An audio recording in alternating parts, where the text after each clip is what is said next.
Hello అండి, అందరికీ నమస్కారం. సండే హోయా మండే, రోజ్ కావో అండే అని అంటుంటారు కదా.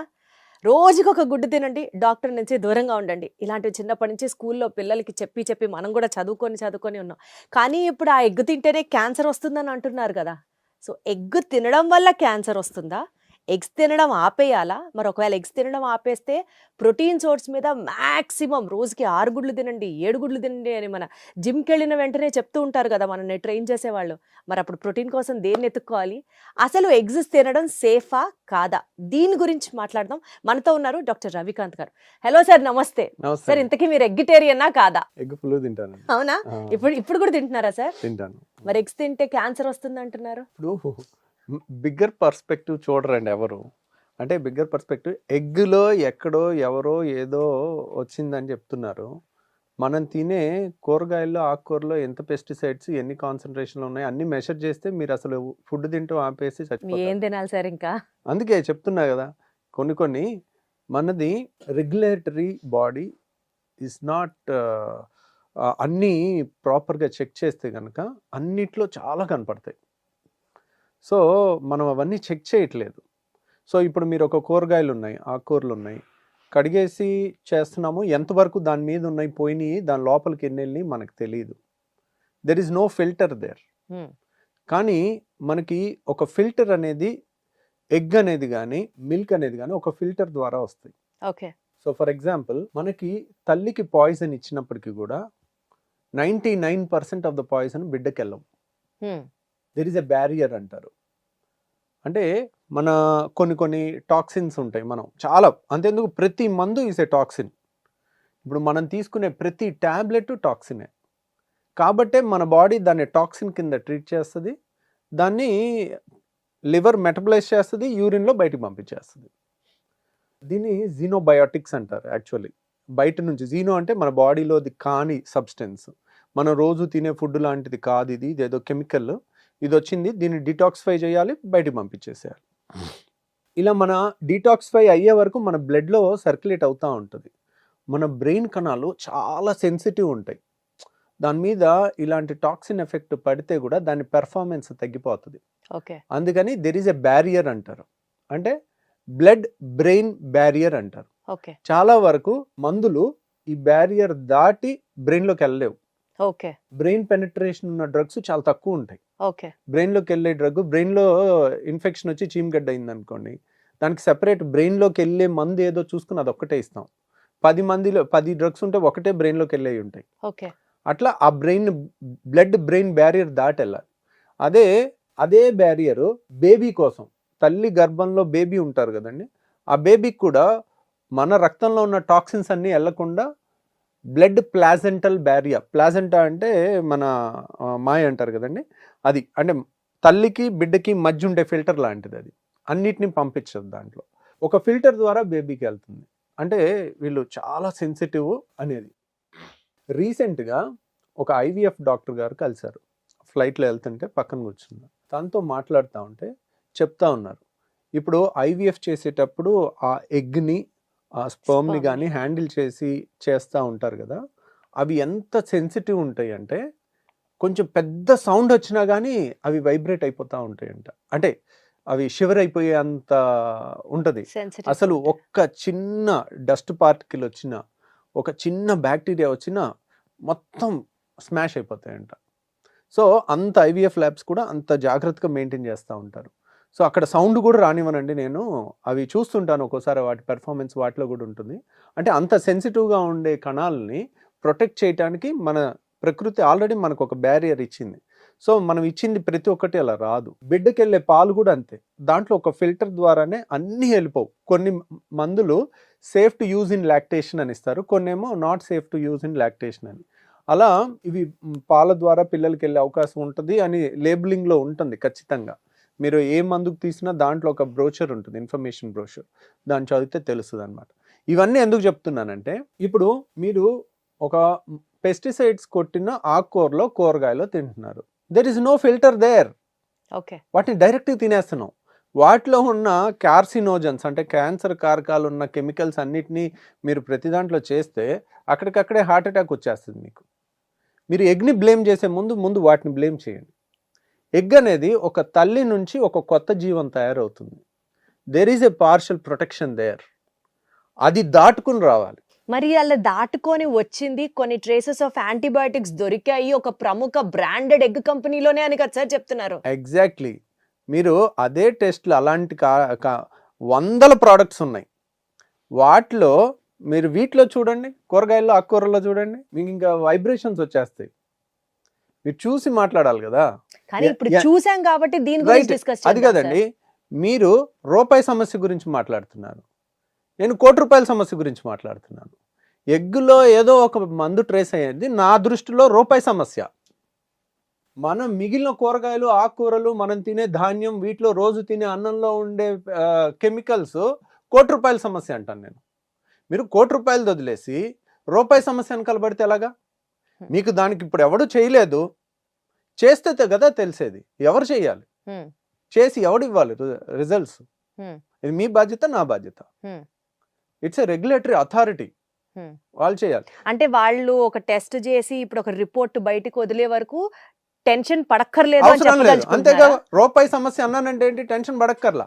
సరే, దాంట్లో mother nature already put a filter there. Right sir. So ఆ ఎగ్స్ గురించి టెన్షన్ పడక్కర్లేదు, అందులో ఏవో యాంటీబయాటిక్ ట్రేసెస్ ఉన్నాయని మీరు అంటున్నారు. బట్ అదర్వైజ్ ఆల్సో ఎగ్స్ తినడం వల్ల టెక్నికల్ గా మీరే నన్ను కరెక్ట్ చేయాలి సార్, కోలేట్ అనే ఒక element is also very good for brain health అని.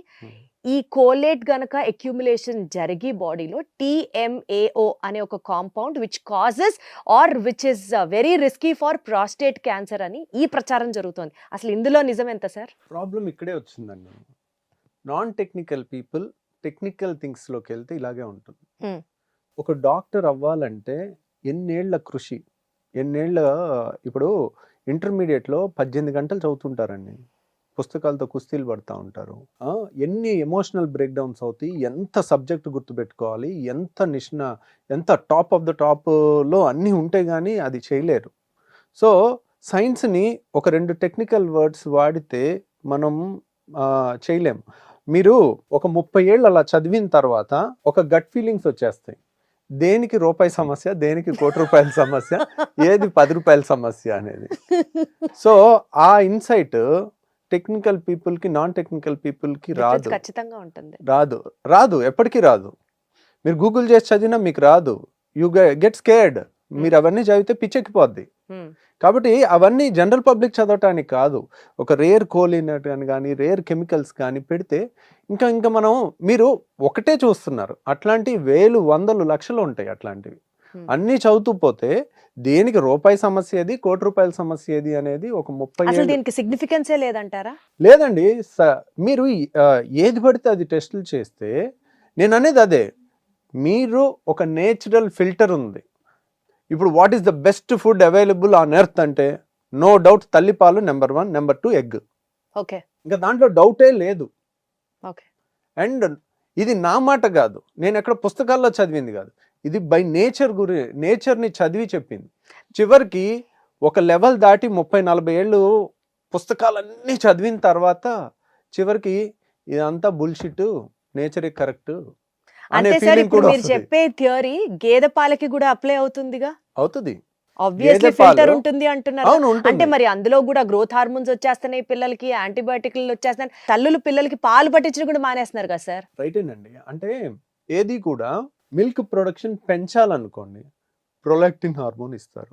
ప్రొలాక్టిన్ హార్మోన్, ఇప్పుడు ఈస్ట్రోజన్ హార్మోన్ నాకు ఇచ్చారు అనుకోండి, మగవాళ్ళకి ఎవరికి ఇచ్చినా బ్రెస్ట్ డెవలప్మెంట్ వచ్చేస్తుంది. వాళ్ళకి ప్రొలాక్టిన్ ఇస్తే మిల్క్ కూడా వచ్చేస్తుంది. వాళ్ళు ప్రెగ్నెంట్ అయ్యి ఉండాల్సిన పని లేదు. మీరు చూసారు కదా, 70 ఏళ్ల ముసలావిడ్ని మీరు ప్రెగ్నెంట్ చేయగలిగారు, డెలివరీ చేయగలిగారు. So it's all in the hormones. ఒక హార్మోన్ ఇవ్వటం వల్ల దాని ఎఫెక్టే వస్తుంది. మీరు మిల్క్ ప్రొడక్షన్ ఎక్కువ అయ్యే హార్మోన్ ఇచ్చారు, మిల్క్ ఎక్కువ అవుతుంది, అది టాక్సిన్ కాదు. గ్రోత్ హార్మోన్స్ కూడా ఇస్తున్నారు కదా? గ్రోత్ హార్మోన్స్ ఇస్తున్నారు. ఇది కాంపౌండింగ్ ఫ్యాక్టర్స్ అంటారు. ఇప్పుడు ఏంటంటే ఇది ఎలా ఉంటుందంటే, నేను ఇప్పుడు తొడగొడితే వర్షం పడింది అనుకోండి, తొడగొట్టినందువల్ల వర్షం పడదు. సో ఇక్కడ నేను చూసానండి, తొడగొట్టిందే వెంటనే వర్షం పడింది అంటే అలా 1000 సార్లు 100 సార్లు జరిగితే దెన్ వి షుడ్. అది సైన్స్, రీసెర్చ్. ఇప్పుడు మీరు గ్రోత్ హార్మోన్ ఇచ్చారు, గ్రోత్ హార్మోన్ ఇవ్వటం వల్ల పిల్లల్లో లేకపోతే మిల్క్ లో ఏదో ప్రొలాక్టిన్స్ అవి ఇవ్వటం వల్ల పిల్లల్లో ప్రిమెచ్యూర్ గా Periods మెచ్యూర్ start అవుతున్నాయి. అవుతున్నారా అని అనుకోవచ్చు. దాన్ని ప్రూవ్ చేయాలంటే సైంటిఫిక్ వే ఏంటనేది ఇప్పుడు ఇప్పుడు పిల్లలు ఎలా ఉంటున్నారు, 9th class 8th class 7th క్లాస్లో వచ్చేసరికి చాలా మంది ఫిజికల్ యాక్టివిటీ లేదు. చిన్నప్పుడు స్కూల్లో ఆడుకున్నట్టు ఆడుకోవట్లా. వాళ్ళు తినే ఫుడ్ 30 ఏళ్ల కింద ఉన్న ఫుడ్ కాదు. మీరు ఒక్క మిల్కే చూస్తున్నారు. ఆ చేంజెస్లో నా చిన్నప్పుడు నేను స్కూల్కి వెళ్ళినప్పుడు తిన్న ఫుడ్, ఇప్పుడు మా పిల్లలు తింటున్న ఫుడ్, జనరల్ పబ్లిక్ తింటున్న ఫుడ్లో వేల రకాల చేంజెస్ వచ్చినాయి. ఓకే మీరు ఒక్కదాన్నే పట్టుకుని ఇదే కారణం అని ఎలా చెప్పగలుగుతారు? సార్, మీరు చెప్పిన దాని ప్రకారమే ఒక 10 ఏళ్ల తర్వాత దీని మీద రీసెర్చ్ చేసి అప్పుడు ఇదే కారణం అని గనక చెప్పారనుకోండి సార్, ఇన్నాళ్ళు భయపడి ఆపిన వాళ్ళందరూ మంచిగా ఉన్నట్టే కదా సార్ లెక్క. లేదా మీ మాట ప్రకారం ఇప్పుడు పాలు తాగుతూ వెళ్ళారనుకోండి, ఓ 20 ఏళ్ల తర్వాత ఆ టెస్ట్ నిజమే కరెక్టే, ఇందులో వచ్చినవన్నీ పిల్లలకి వెళ్తున్నాయి అని అనుకున్నారనుకోండి, అప్పుడు వీళ్ళు పాడు చేసుకున్నట్టేగా హెల్త్. అలా అంటే ఇంక అన్నీ ఆపేయాలి. తింటాం, కూరగాయలు ఆపేయాలి, ఆకుకూరలు ఆపేయాలి. మీరు నేను అనేది వాటిలో ఇంకా ఎక్కువ జరుగుతుంది అంటున్నాను నేను. మీరు first if you come to milk and egg, I defend it very vehemently. ఇంకా దాంట్లో డౌటే లేదు. వాటి జోలికి వెళ్ళి వాటిని గనక మీడియాలో కలుషితం చేయొద్దు. They are the purest form of food available till date. వాటికన్నా మిగిలిన అన్ని 100 రెట్లు dangerous, irrespective of the test. కావాలంటే మీరు దీని జోలికి వెళ్తే నేను అది అంటాను. మీరు ఈ రెండింటిని టచ్ చేయొద్దు, నేను దేన్ని అన్ను. దానికి కూడా వచ్చేసింది కదా సార్ సొల్యూషన్. మీరు చెప్పినట్లుగా ఆర్గానిక్ గా పండిస్తున్నారు. ఇప్పుడు ఇవి కేజీ 20 రూపాయలు అయితే కేజీ 40 రూపాయలకు కొంటున్నాం. ఆర్గానిక్ అని బ్రాండెడ్ లేబుల్స్ వచ్చాయి కదా మార్కెట్ లో. వచ్చినాయి కానండి, అంత రిలయబిలిటీ ఎక్కడ ఉంది? ఇప్పుడు ఆర్గానిక్ అని ఇప్పుడు ఇండియాలో ప్రతిదీ పచ్చి మోసం లాగా అయిపోయింది. ఇప్పుడు వాడు ఆర్గానిక్ గా పండించాడా లేదా ఎవరు చూస్తున్నారు? మీరు చూస్తున్నారా? నేను చూస్తున్నాను. అది కరెక్ట్. మామూలుది ఎక్కడదో పక్కకి వెళ్ళి మామూలుది కొనుక్కొచ్చేసి ఇక్కడ ఆర్గానిక్ అని లేబుల్ వేసి అమ్మేస్తే ఏం చేస్తాం? ఇప్పుడు ఇక్కడ ఎగ్ దాని మీద వచ్చింది కూడా ఒక బ్రాండ్ క్రియేట్ చేసుకుని దాన్ని డబ్బులకి అమ్ముకునేటప్పుడు దాంట్లో చిన్న ట్రేస్ కనపడినా దాని కన్జ్యూమర్స్లో కోపం వస్తుంది. మేము నిన్ను నమ్మి ఇంత చేసాము, నువ్వు నేషనల్ స్టాండర్డ్ ప్రకారమే పెట్టారు, దాంట్లో ఆ నైట్రోఫ్యూరాన్ అనే కెమికల్ 0.7 ఉంది. మన ఇండియన్ స్టాండర్డ్ ప్రకారం 1 లోపల ఉండాలి. ఇండియన్ స్టాండర్డ్ ప్రకారం 1 లోపల ఉంది అది. కానీ వాళ్ళు ఏమంటున్నారు? అమెరికా స్టాండర్డ్స్ తీసుకుంటున్నారు, వేరే దేశం స్టాండర్డ్స్ తీసుకుని అక్కడ 0.4 ఉండాలని ఉన్నారు, ఇక్కడ 0.7 ఉంది. ఓకే, అసలు ఏంటి సార్ ఆ డ్రగ్ వల్ల ఏం జరుగుతుంది ఆ డ్రగ్ వస్తే? సో యూజువల్ గానండి మనం భయపెట్టడానికి జనాల్ని ఏమీ రావక్కర్లా. ఇది ఎక్కడో క్యాన్సర్ కారకం అని ఉంది, దీనివల్ల క్యాన్సర్ వచ్చేస్తుంది అని చెప్తే చాలు భయపెట్టడానికి. అంతేగాని అది ప్రూవ్ చేయలేమండి. నేను చెప్తున్నా కదా, వండర్ఫుల్ డ్రగ్స్ని చంపేశారు. వండర్ఫుల్ డ్రగ్స్ని ఇలాగే చంపేశారు మల్టీనేషనల్ కంపెనీస్. ఎందుకు? ఇప్పుడు కొత్త డ్రగ్స్ వచ్చినాయి, వాటిలో కన్సెషన్ ఉండదు, ప్రైస్ కంట్రోల్లో ఉండవు. పాత డ్రగ్స్ ప్రైస్ కంట్రోల్లో ఉంటాయి. ప్రైస్ కంట్రోల్ అంటే మీరు 100 రూపాయలు దాటి దీన్ని అమ్మటానికి లేదని రూల్ ఉంటుంది. కొత్తగా వచ్చిన డ్రగ్స్కి అది ఉండదు, వర్తించదు. వాటికి పేటెంట్స్ ఉంటాయి, అన్నిటికీ చాలా హై ఎక్స్పెన్సెస్ కాస్ట్ ఉంటుంది ఫస్ట్ 5 ఏళ్ళు 10 ఏళ్ళు. సో ఇవి వెళ్ళాలంటే పాతది బాగా పనిచేసే మందుల్ని కూడా చాలా వాటిని చంపేశారు. ఇది ఉంటే ఇది ఎవరు కొనరు అని. సో ఇదంతా మార్కెట్ డ్రామా అంటారు. అంతేనండి. సరే, ఇప్పుడు మీరు చెప్పినట్లుగానే ఆకుకూరలు అంటే మనం ఒక ప్రాబ్లం గురించి మాట్లాడుతుంటే ఇప్పుడు ఇంకొక ప్రాబ్లం ని తీసుకొచ్చారు మీరు. Human psychology and corporate greed రెండు సేమ్ అండి. ఎక్కడికి వెళ్ళినా ఒక కంపెనీ కానీ ఒకటి కానీ ఒక గ్రీడ్ అనే దానికి ఇది ఎగ్గా, ఇది పాలా, ఇది కూరగాయల, ఇది ఆకుకూరలా, ఇది ధాన్యమా అనేది ఉండదు. ఎక్కడైనా నాకు ఎక్కువ లాభం, అంతే. ఇంకా that's all. That's a business principle. Sir, ఇప్పుడు ఎగ్ని ఎగ్గా తీసుకుంటే గుడ్డు 4 రూపాయలు ఉందనుకుందాం సార్, వాటిట్లో కూడా ఆర్గానిక్ ఎగ్స్ అని, వైటమిన్ డి, ఈ, కే, B12 అన్ని ఇంజెక్ట్ చేసిన ఎగ్స్ అని ఇట్లా బోల్డ్ వస్తున్నాయి కదా మార్కెట్లో. సో ప్లెయిన్ ఎగ్ తీసుకోవడం బెటరా, ఈ మినరల్స్ అన్ని ఇన్ఫ్యూజ్ చేసిన ఎగ్ ఖరీదు ఎక్కువ పెట్టి తీసుకోవడం బెటరా సార్? అవన్నీ న్యాచురల్ ఫార్మ్ ఆఫ్ మినరల్స్ ఏనా, ఆర్ కెమికల్ రూపంలో వచ్చినటువంటిది మనం బాడీలో తీసుకున్నట్లు అవుతుందా? అదంతా బోగస్ అండి. అవేం ఉండవా అసలు? అసలు అలా ఉండదు. ఎగ్కి మనం ఏమి ఇన్ఫ్యూజ్ చేయలేమా? చేయకూడదు, చేయలేము కూడా. మీరు ఒక తల్లికి ఎక్కువ డోస్ ఇస్తే బిడ్డకి ఎక్కువ వెళ్ళిపోద్ది అనుకోవటం మూర్ఖత్వం. అది ఎగ్కే ఇస్తే అసలు ఎగ్కి ఇవ్వలేము కదా, మనకి షెల్ ఉంటుంది కదండి. అసలు ఎగ్కి ఇస్తే లేనిపోని ఇన్ఫెక్షన్స్ అంటగట్టిన వాళ్ళం అవుతాం. ఎగ్కి షెల్ ఉంటుంది, దాన్ని బ్రేక్ చేయకుండా ఇవ్వలేము. ఎగ్ షెల్ బ్రేక్ చేస్తే లోపల వెంటనే లోపలికి. కుళ్ళిపోద్ది. అవును. ఏది బ్యాక్టీరియాకి దారి ఇచ్చినట్టు. ఇప్పుడు ఒక నేచర్ చూడండి ఎంత పర్ఫెక్ట్గా తయారు చేసిందో. ఒక షెల్తో సహా అది అలా ఒక నెల రోజులైనా ఉండి లోపలిది పాడవకుండా ఉంది. ఆ షెల్లోంచి ఒక చిన్న ఇంజెక్షన్ ఇవ్వండి, ఏదన్నా మందు కానీ ఏదన్నా ఇవ్వండి, అక్కడ నుంచి వెళ్ళే బ్యాక్టీరియాతో వెంటనే చచ్చిపోద్ది. అంటే సార్ 20 రూపాయలు పెట్టి గుడ్డు తినడం వేస్ట్, 4 రూపాయలు పెట్టి తిన్నా అదే పోషక విలువలు ఉంటాయంటారా మీరు? నేను అలా అంటలేదు. రియల్గా ఒక జెన్యూన్ పర్సన్ చాలా కష్టపడి నాటుకోళ్ళు పెంచి తనే చూసుకుని వచ్చిన గుడ్డుని వాడు 50 రూపాయలు పెట్టినా నేను కొంటాను. ఓకే. సో దీన్ని ఎన్కాష్ చేసుకోవటానికి ఒక బ్రాండ్ లా క్రియేట్ చేసి మామూలు ఎగ్స్ తీసుకొచ్చి దీనికి ఆర్గానిక్ అని ముద్రేసి దాన్ని 2 రూపాయల దాన్నో 4 రూపాయల దాన్నో 20 రూపాయలకు అమ్మటం మోసం అంటాను. ప్లస్ ఇంకోటి నేను ఖండించేది ఏంటంటే అసలు ఎగ్ తింటే క్యాన్సర్ వస్తుందని ఇంకా మీడియా అంతా ప్రచారం చేస్తే ఇంకా నేను తట్టుకోలేను. అది కాదు సార్, ఎగ్ తింటే క్యాన్సర్ వస్తుందా అని మిమ్మల్ని అడిగితే దానికంటే 100 రూపాయల సమస్య ఇంకోటి ఉంది అని ఆకుకూరలు, ధాన్యం వీటన్నిటి ప్రస్తావన తీసుకొచ్చారు. అవును. అంటే ఇప్పుడు మనం ఏం తినాలి సార్? ఎగ్ తింటే డౌట్, పాలు తాగితే డౌట్, ఆకుకూరలు అంటే ఇప్పుడు మీరు మళ్ళీ కార్సినోజెనిక్ అందులో ఎన్ని ఉంటాయో అంటున్నారు. అసలు ఏం తినాలి, ఎలా బతకాలి? ఏమి తినాలి అంటే ఇది మీరో నేనో తీర్చగలిగే సమస్య కాదు. ఇది మీడియా తీర్చగలిగే సమస్య కాదు. ఇది రెగ్యులేటరీ అథారిటీ మాత్రమే తీర్చగలిగేది. రియల్గా పెస్టిసైడ్స్ ఉన్న వాళ్ళకి పనిష్మెంట్స్ ఉన్నాయా? మోతాదుకు మించి ఒకసారి ఒక మినప రైతు వచ్చాడు. తన బాధ తను చెప్తుంటే, సార్ ఏదో పురుగు వచ్చింది సార్, మొత్తం చేతికొచ్చిన పంట అంతా పోయేటట్టుంది సార్, ఆ బాధలో ఎంత హై డోస్ కొట్టేశానో సార్, ఏదైతే అది అయిపోయింది, నేను అంత హై డోసు కొట్టేశాను సార్, నాకు మనసు రాలేదు కానీ నాకు చాలా నష్టం వస్తుంది, అది ఎక్కడి వరకు వెళ్ళిందో ఏం వెళ్ళిందో అని ఆ మినప రైతు చెప్పాడు నాకు.